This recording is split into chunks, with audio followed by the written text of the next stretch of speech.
Shalom saudaraku yang dikasihi Tuhan Yesus Kristus. Selamat pagi, salam sejahtera untuk kita semuanya. Selamat datang kembali di Renungan Rohani pagi hari ini.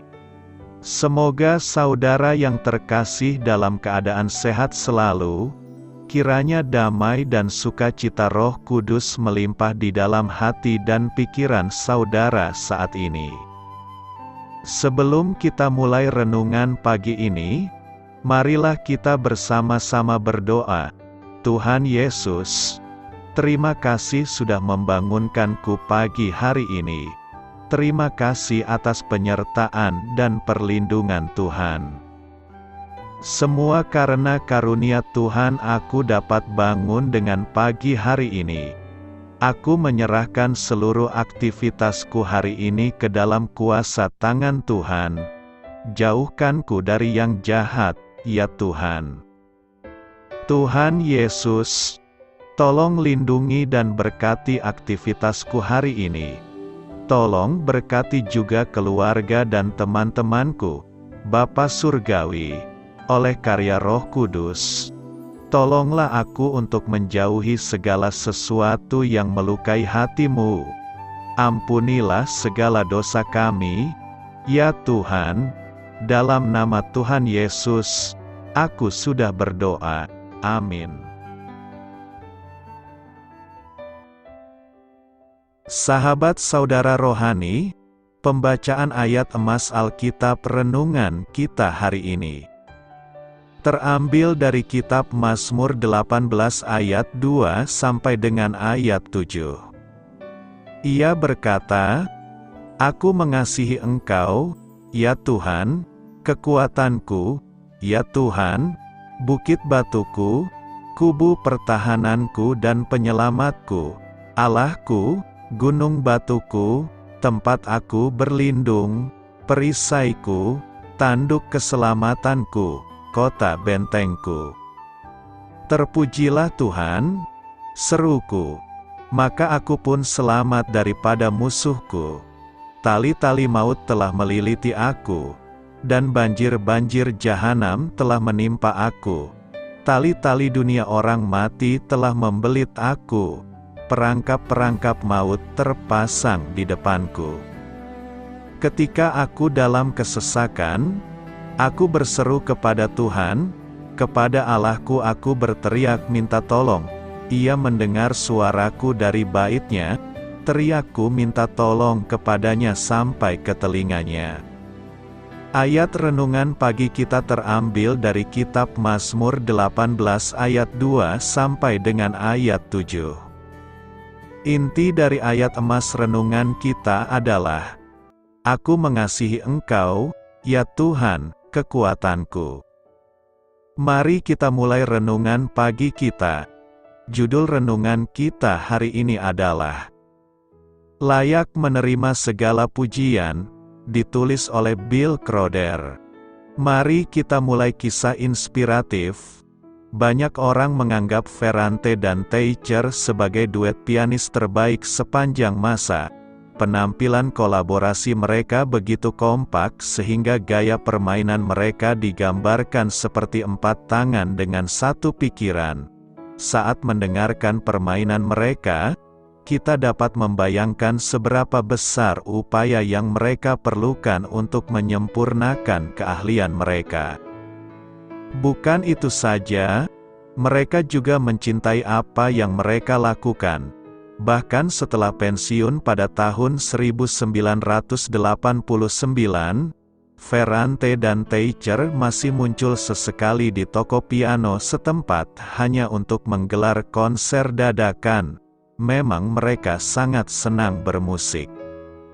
Daud juga sangat suka bermusik, tetapi ia bekerja sama dengan Allah untuk memberikan makna yang lebih tinggi pada lagu-lagu pujiannya. Mazmur-mazmurnya mengungkapkan kehidupannya yang penuh kesulitan dan keinginannya untuk terus bergantung pada Allah.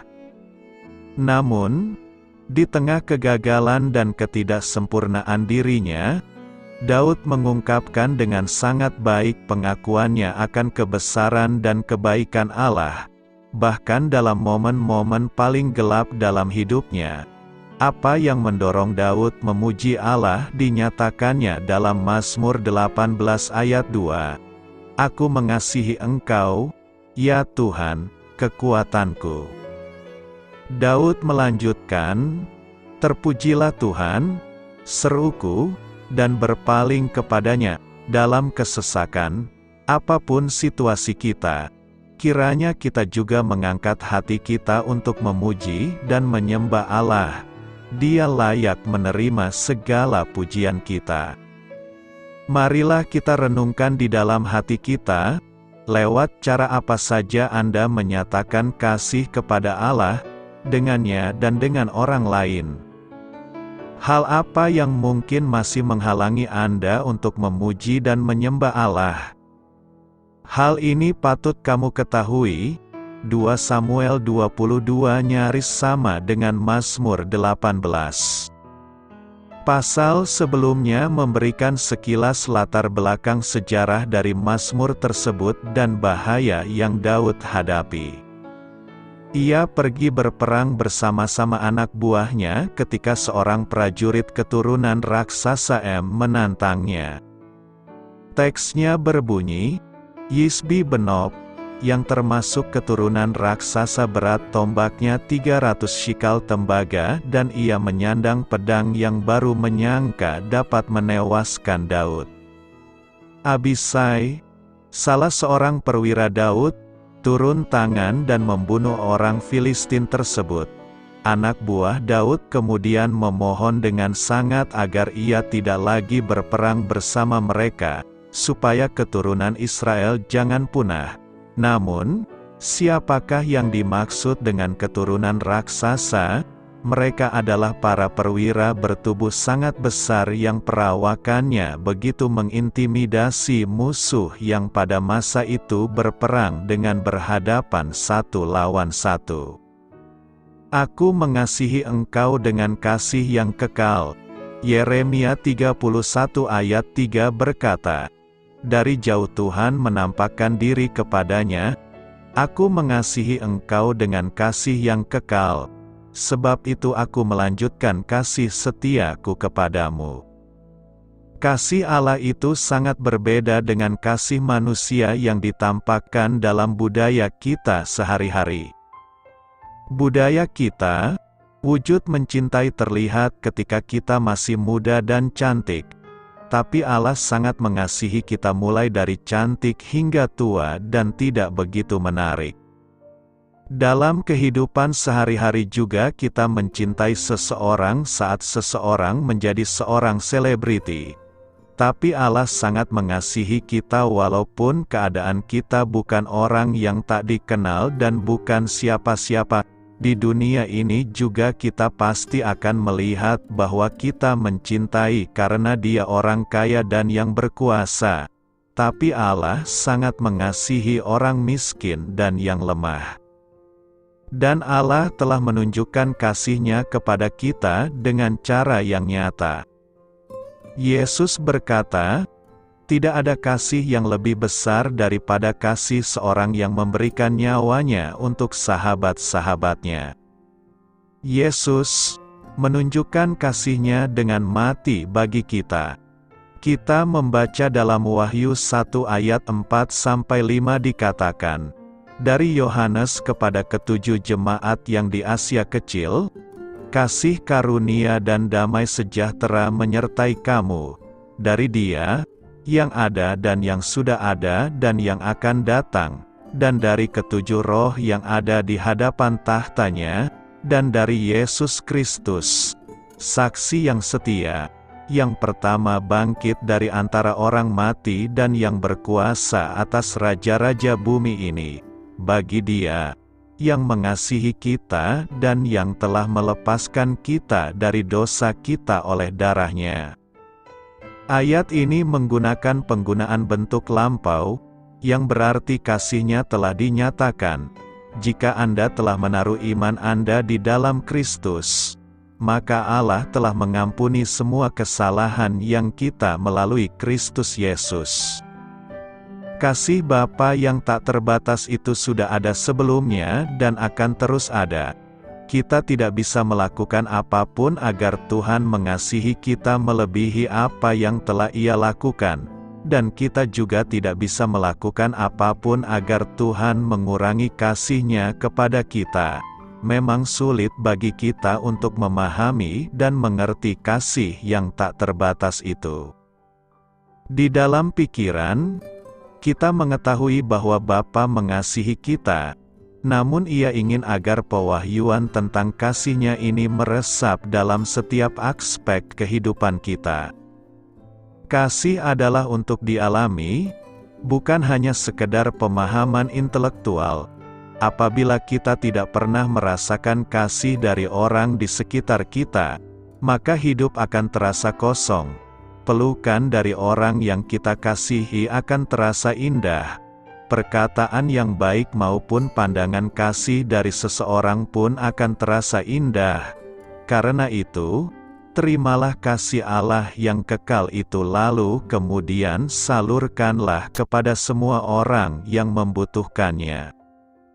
Apa yang diajarkan Alkitab tentang kesedihan? Alkitab mengandung berbagai contoh bagaimana kesedihan menjadi akibat dari kejatuhan ke dalam dosa dan bagaimana pula kita dapat memuliakan Allah di tengah kedukaan kita. Rasa sedih adalah akibat dari dosa baik secara langsung atau secara tidak langsung. Dan karena kita hidup di dunia yang terjatuh, dosa adalah bagian yang tak terpisahkan dari kehidupan. Mazmur penuh dengan kesedihan Daud yang ia curahkan kepada Allah. Seperti Daud, kita kadang merasa bahwa Allah telah meninggalkan kita dalam kesedihan yang disebabkan oleh mereka yang menolak dan melawan kita. Berapa lama lagi aku harus menaruh kekhawatiran dalam diriku, dan bersedih hati sepanjang hari?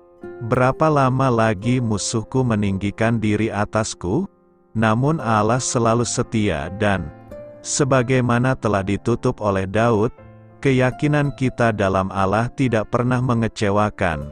Tetapi aku, kepada kasih setiamu aku percaya. Hatiku bersorak-sorak karena penyelamatanmu. Aku mau menyanyi untuk Tuhan, karena Ia telah berbuat baik kepadaku. Di dalam Mazmur 16, Daud bersukacita atas keadaannya sebagai pengikut Allah yang benar, yang memiliki suatu pusaka yang indah-indah telah menjadi bahagianku, dan sukacita, jiwa yang bersorak-sorak, dan ketenteraman. Sedangkan mereka yang menolak Allah dan mengikuti dewa lain akan bertambah kesedihannya. Kesedihan juga menimpa Daud ketika ia berada di luar jangkauan berkat Allah karena dosanya. Sebab hidupku habis dalam duka dan tahun-tahun umurku dalam keluh kesah, kekuatanku merosot karena sengsaraku, dan tulang-tulangku menjadi lemah. Namun dalam Mazmur berikutnya, Daud bersukacita atas belas kasih Allah yang mengampuni mereka yang bertobat. Kesedihan Daud berubah menjadi berkat. Berbahagialah orang yang diampuni pelanggarannya, yang dosanya ditutupi. Berbahagialah manusia, yang kesalahannya tidak diperhitungkan Tuhan, dan yang tidak berjiwa penipu. Di dalam Mazmur 32 ayat 10, Daud merangkum masalah kesedihan karena dosa. Banyak kesakitan diderita orang fasik, tetapi orang percaya kepada Tuhan dikelilinginya dengan kasih setia. Perumpamaan sang anak yang hilang di dalam Lukas 15 ayat 11-24 juga mengungkapkan bagaimana kita dapat menanggulangi kesedihan yang disebabkan oleh dosa. Pertobatan sejati meliputi rasa bersalah atas dosa, pengakuan dosa kepada Allah dan kepada orang lain yang dipengaruhi oleh dosa, keinginan dan upaya melakukan restitusi, berpaling dari dosa dan mengejar kesalehan. Dosa kita seharusnya membawa kita ke dalam kesedihan ilahi yang turut berubah menjadi pertobatan. Akan tetapi tidak semua kesedihan disebabkan oleh dosa pribadi kita. Kadang kesedihan datang karena kita sedang hidup di dunia yang terkutuk oleh dosa dan di antara makhluk yang sesat. Ayub adalah salah seorang yang mengalami kesedihan yang luar biasa, meskipun secara pribadi ia tidak bersalah. Segenap harta serta ke-10 anaknya direnggut dalam sekejap, dan ia duduk termenung di atas tumpukan abu penuh dengan luka dan barah. Ketiga, sahabat yang datang menghibur menambah kesedihannya dengan menuduhnya telah berdosa terhadap Allah. Mereka berkesimpulan, tidak ada alasan lain mengapa keadaan tersebut menimpa dirinya. Namun sebagaimana telah diungkapkan oleh Ayub dan teman-temannya, terkadang Allah memperbolehkan atau menyebabkan situasi yang menyedihkan di dalam kehidupan kita menurut kehendak-Nya yang kudus. Dan terkadang Allah tidak menjelaskan sebabnya kepada kita. Sang pemazmur menyatakan, "Adapun Allah, jalannya sempurna." Jika jalan Allah sempurna, maka kita dapat yakin bahwa apapun yang Ia lakukan dan apapun yang Ia perbolehkan juga sempurna. Ini sepertinya tampak mustahil bagi kita, namun jalan pemikiran kita bukanlah jalan pemikiran Allah. Memang benar jika kita tidak mungkin memahami jalan pemikiran Allah dengan sempurna, dan Ia pun mengingatkan kita, "Sebab rancanganku bukanlah rancanganmu, dan jalanmu bukanlah jalanku." Demikianlah firman Tuhan. Seperti tingginya langit dari bumi, demikianlah tingginya jalanku dari jalanmu dan rancanganku dari rancanganmu. Kadang kehendak sempurna Allah melibatkan kesedihan bagi anak-anak-Nya, namun kita bersuka cita bahwa pencobaan tidak Ia izinkan melampaui kemampuan kita menanggungnya dan pada akhirnya akan turut bekerja dalam segala sesuatu untuk mendatangkan kebaikan bagi mereka yang mengasihi Dia, supaya kita semakin menyerupai gambaran anak-Nya. Tidak ada penderitaan yang lebih keji daripada yang dialami Yesus, seorang yang penuh kesengsaraan dan yang biasa menderita kesakitan.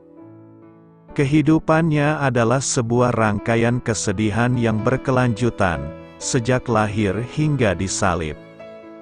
Ketika ia masih bayi, hidupnya diancam oleh Herodes, dan orang tuanya harus melarikannya ke Mesir. Pelayanannya dipenuhi oleh kesedihan yang disebabkan oleh kekerasan hati dan ketidakpercayaan pendengarnya, mulai dari perlawanan para pemimpin agama, hingga sikap pelin-pelan para muridnya, belum lagi godaan dari setan. Malam sebelum penyalibannya, ia sangat sedih, seperti mau mati rasanya, sambil bergumul atas murka dan keadilan Allah yang akan menimpa dirinya dikala ia mati bagi umat-Nya. Begitu besar penderitaannya sehingga peluhnya bertetesan bagaikan titik-titik darah. Penderitaan terbesar dalam kehidupannya adalah ketika Bapaknya menyembunyikan mukanya daripadanya di atas salib, sehingga Yesus menjerit, "Allahku, Allahku, mengapa Engkau meninggalkan aku?" Kesedihan apapun yang kita alami tidak dapat dibandingkan dengan apa yang dialami Juru Selamat kita. Namun saya seperti Yesus dipulihkan kepada tangan kanan Bapaknya setelah melewati masa kesedihan, kita juga diberi jaminan bahwa melalui masa kesedihan dan kesukaran, Allah menggunakan situasi yang sulit untuk menjadikan kita semakin menyerupai Kristus. Ia berada dengan kita di tengah kesedihan, dan Ia pun bersimpati dengan penderitaan kita. Kita dapat melepaskan kekhawatiran kita padanya dan mempercayai kasih-Nya untuk kita. Mungkin kita tidak mengerti, tapi kita dapat beristirahat dalam tangan-Nya yang setia dan mencurahkan kesedihan kita kepadanya. Kita juga memiliki keluarga Kristus yang dapat membantu menanggung beban kita. Janganlah menyendiri dalam kesedihan, melainkan berdukalah bersama-sama dan dukunglah satu sama lain. Meskipun hidup di tengah umat manusia yang berdosa di dunia ini tidak akan pernah sempurna, kita tahu bahwa Allah setia dan ketika Kristus kembali, kesedihan akan berubah menjadi sukacita. Sambil menanti, kita dapat menggunakan kesedihan kita untuk memuliakan Allah dan beristirahat dalam kasih karunia dan damai Tuhan Allah yang Maha Kuasa. Dalam kesesakan, Mazmur 18 ayat 7 berkata, "Ketika aku dalam kesesakan, aku berseru kepada Tuhan. Kepada Allahku aku berteriak minta tolong. Ia mendengar suaraku dari bait-Nya, teriakku minta tolong kepadanya sampai ke telinganya." Setiap orang pasti pernah mengalami situasi hidup dalam kesesakan. Sesak karena persoalan keluarga yang tak kunjung selesai, persoalan pekerjaan yang tidak menggembirakan, persoalan studi yang tidak berjalan dengan lancar, persoalan politik yang mengancam kita, dan lain sebagainya. Ada rasa patah semangat, menyerah dan bahkan ingin segera keluar dari masalah dengan cara-cara yang negatif.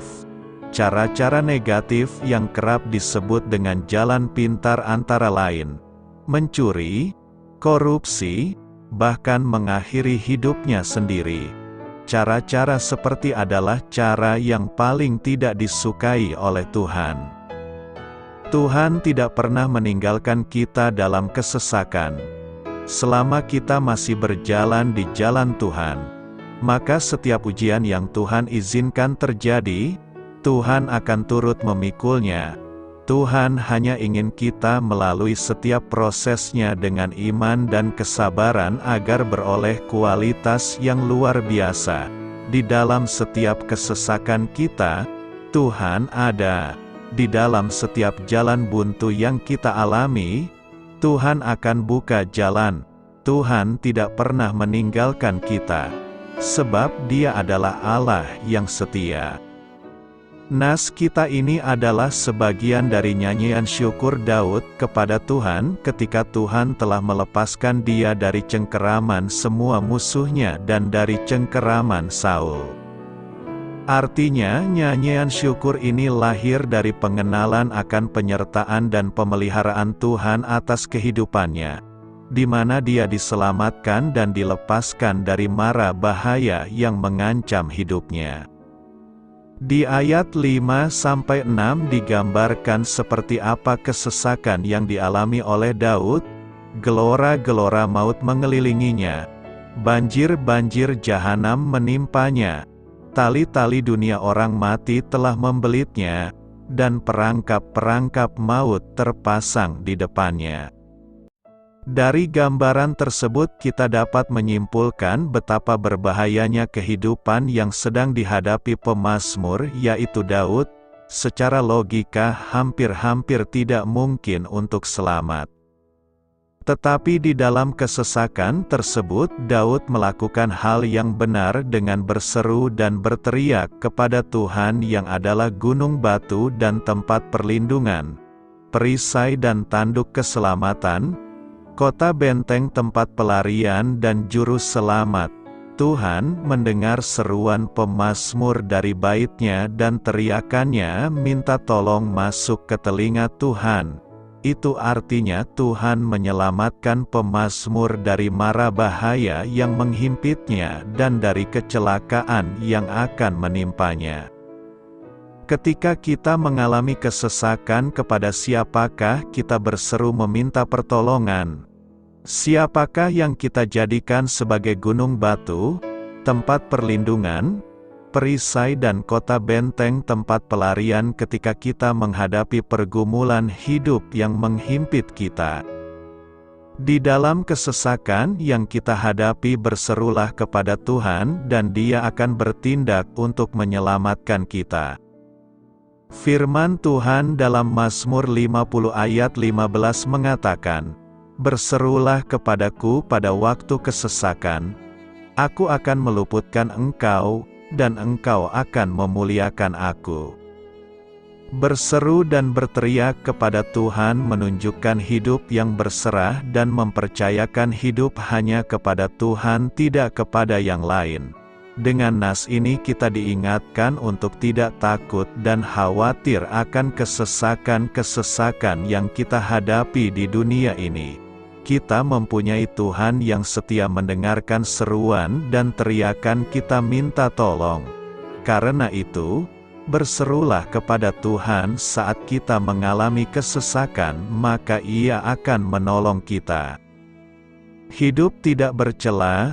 Mazmur 18 ayat 24 berkata, "Aku berlaku tidak bercela di hadapannya, dan menjaga diri terhadap kesalahan."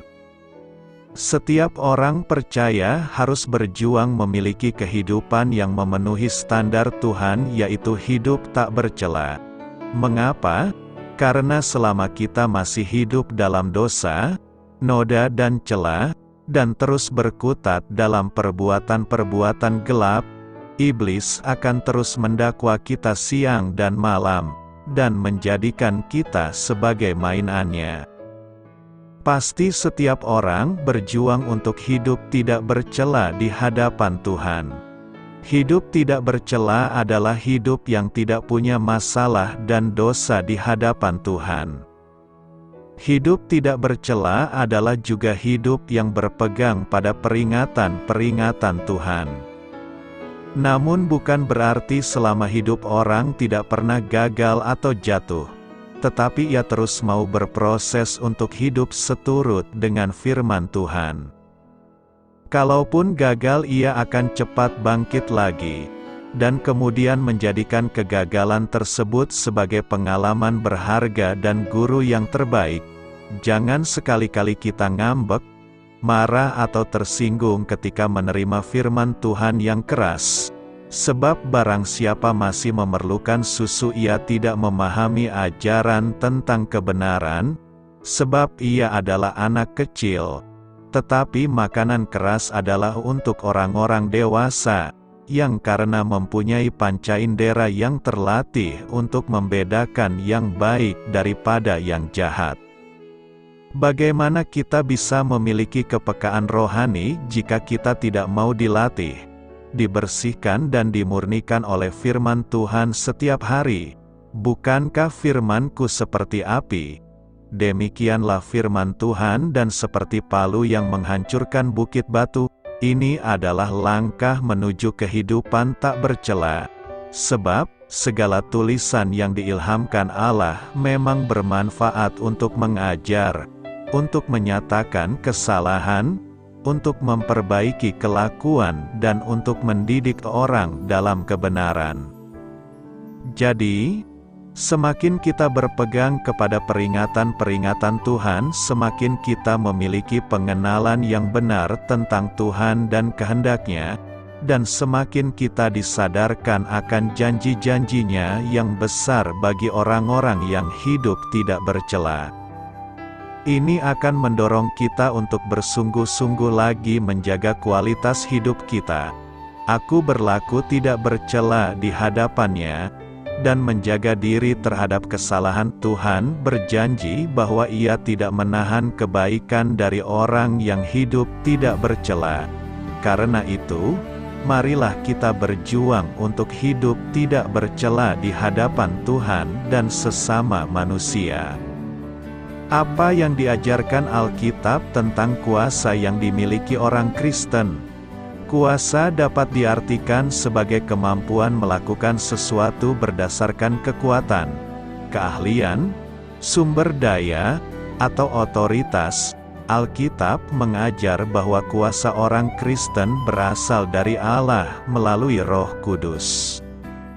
Allah adalah sumber tertinggi kekuasaan. Segala kuasa datangnya dari Dia dan tergantung padanya. Ya Tuhan, punya mula kebesaran dan kejayaan, kehormatan, kemasyhuran dan keagungan. Ya, segala-galanya yang ada di langit dan di bumi.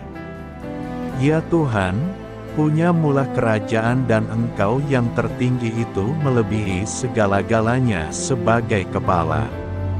Sebab kekayaan dan kemuliaan berasal daripada-Mu dan Engkaulah yang berkuasa atas segala-galanya.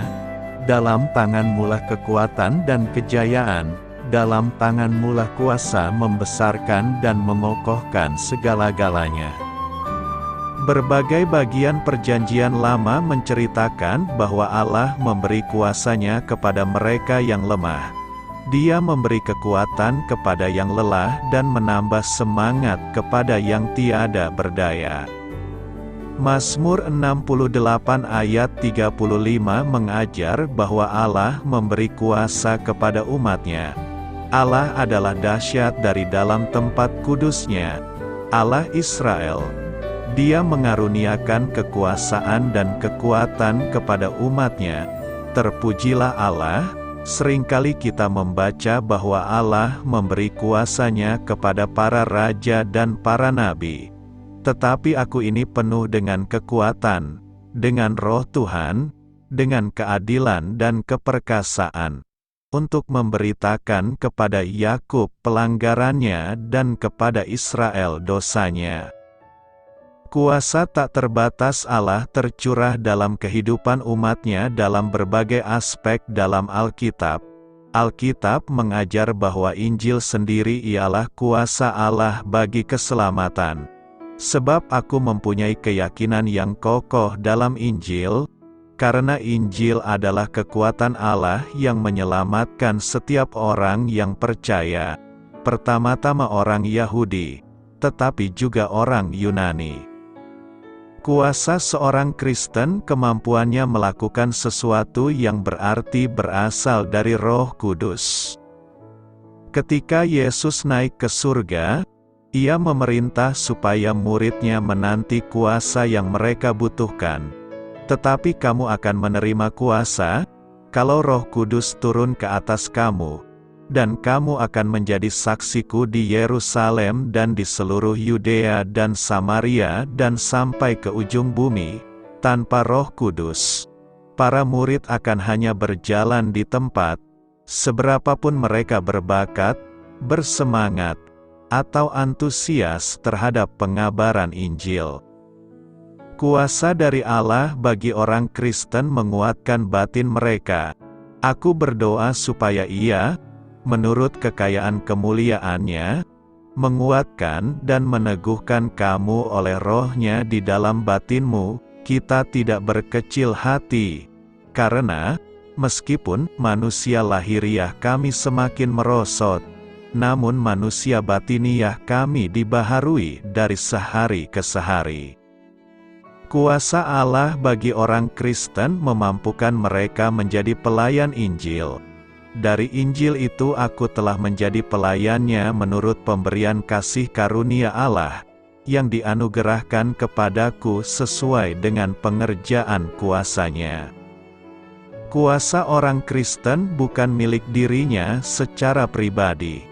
Setelah Allah menggunakan Petrus sebagai sarana menyembuhkan pengemis yang lumpuh, Rasul itu menjelaskan kepada saksinya bahwa orang itu tidak disembuhkan oleh kuasa Petrus sendiri, melainkan melalui iman di dalam nama Yesus Kristus.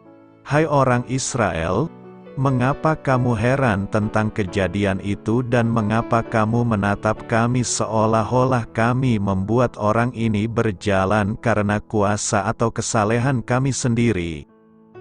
Allah Abraham, Ishak dan Yakub, Allah nenek moyang kita telah memuliakan hamba-Nya, yaitu Yesus, dan karena kepercayaan dalam nama Yesus, maka nama itu telah menguatkan orang yang kamu lihat dan kamu kenal ini, dan kepercayaan itu telah memberi kesembuhan kepada orang ini di depan kamu semua. Kuasa orang Kristen dari Allah memampukannya menahan penderitaan dan penganiayaan. Sebab Allah memberikan kepada kita bukan roh ketakutan, melainkan roh yang membangkitkan kekuatan, kasih dan ketertiban. Jadi janganlah malu bersaksi tentang Tuhan kita dan janganlah malu karena aku, seorang hukuman karena Dia, melainkan ikutlah menderita bagi Injil-Nya oleh kekuatan Allah. Kuasa orang Kristen disempurnakan dalam kelemahan. Tetapi jawab Tuhan kepadaku, cukuplah kasih karuniaku bagimu, sebab justru dalam kelemahanlah kuasaku menjadi sempurna. Sebab itu terlebih suka aku bermegah atas kelemahanku, supaya kuasa Kristus turun menaungi aku. Seorang Kristen mendapatkan kekuatan melalui doa. Karena itu hendaklah kamu saling mengaku dosamu dan saling mendoakan, supaya kamu sembuh. Doa orang yang benar, bila dengan yakin didoakan, sangat besar kuasanya.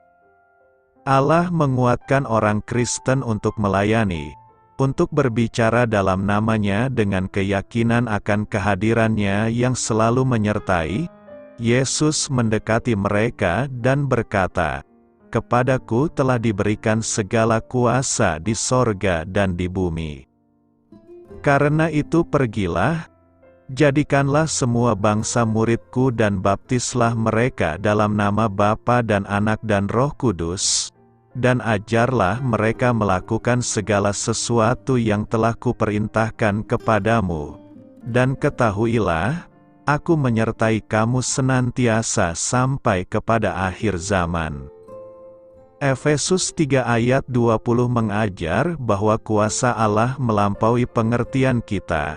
Kuasa ilahi sedang bekerja di dalam orang Kristen supaya kita dapat melakukan jauh lebih banyak daripada yang kita minta atau yang kita bayangkan. Efesus 1 ayat 19-20 mengajar bahwa kuasanya bagi kita yang percaya tiada bandingnya. Selebihnya, kuasa yang Allah berikan pada orang percaya tidak lain dari kuasa yang membangkitkan Yesus Kristus dari kematian dan menempatkannya di kedudukan surgawi. Orang percaya mempunyai banyak alasan untuk bersukacita. Alkitab mengajar bahwa kuasa Kristus telah melengkapi kita guna hidup secara kudus dalam dunia berdosa ini, karena kuasa ilahinya telah menganugerahkan kepada kita segala sesuatu yang berguna untuk hidup yang saleh oleh pengenalan kita akan Dia, yang telah memanggil kita oleh kuasa-Nya yang mulia dan ajaib. Doa saya menyertai saudara sekalian. Marilah kita menyampaikan doa syafaat. Tuhan Yesus, terima kasih, karena Engkau adalah terang dunia yang membawaku keluar dari kegelapan. Amin. Sampaikan harapan dan permintaan saudara kepada Tuhan.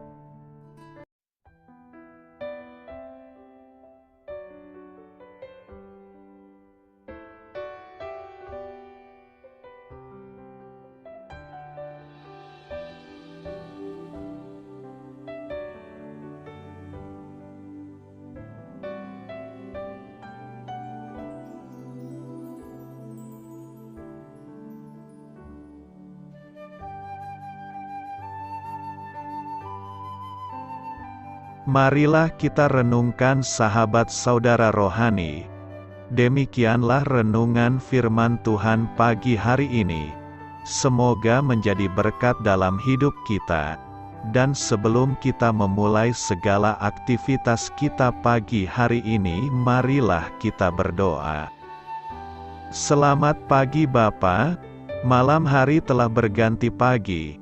Kehidupan baru telah Engkau berikan kembali bagi kami. Bapa Surgawi, tolonglah aku menyadari kebutuhan orang lain, supaya aku dapat membagikan apa yang telah Engkau berikan kepadaku. Pada saat aku membutuhkan, berilah aku keyakinan bahwa Engkau akan mencukupkanku, melalui orang-orang yang mengasihi-Mu, bukan karena kami pantas atau layak, namun karena kasih karunia-Mu kami boleh ada, sebagaimana kami ada di pagi hari ini. Terima kasih Tuhan, atas kesempatan baru yang telah Tuhan berikan kepada kami, untuk bisa memperbaiki diri agar kami bisa lebih layak di hadapan-Mu. Hari ini kami serahkan semua perkara dan kesulitan yang akan kami lalui ke dalam tangan-Mu. Biarkanlah kami bisa memuliakan-Mu dalam segala aktivitas yang akan kami lakukan. Amin. Biarlah firman Tuhan menjadi pengingat untuk kita semua, bahwa tuntunan dari Roh Kudus akan selalu memberi jalan keluar bagi setiap permasalahan hidup kita, dan memberi kedamaian di hati kita. Sampai jumpa di renungan pagi saudara rohani berikutnya. Kiranya Tuhan selalu memberkati saudara semua hari ini. Amin. Shalom.